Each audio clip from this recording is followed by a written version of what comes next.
JMU's offensive line is big. If you look at position groups, I think this is one that, at least on paper, certainly fits well in the move to the FBS and the Sun Belt. So you got Taishan Wyatt is going to be your starting left tackle. He's moving over from left guard.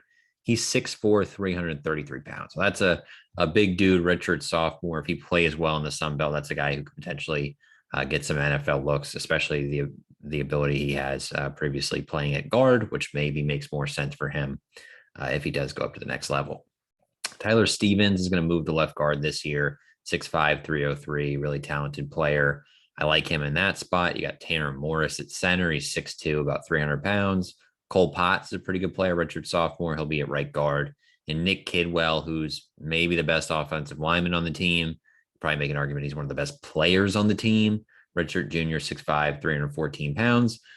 He'll be over there at tackle. So I like what JMU has at the tackle positions, which I think is a good spot to be, with Nick Kidwell and Taishan Wyatt on the outside of the offensive line. I think in the middle, guys who are still pretty talented, maybe not quite as good as Kidwell and Wyatt, but I think they'll be good offensive linemen.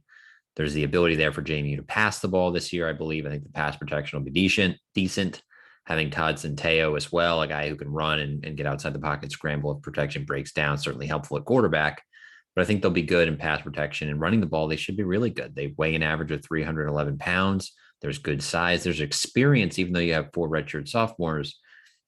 A lot of these guys have played, right? You had the COVID year and previous things. So guys who are redshirt sophomore, it feels like they've been there for like 5 years. So a lot of these guys that are technically sophomores are more like juniors, really, in terms of their experience, especially playing experience. Some of them almost come in there and seem like they're seniors because they played a couple of years. So a lot of talent along the offensive line. I think it'll be a pretty good group for JMU.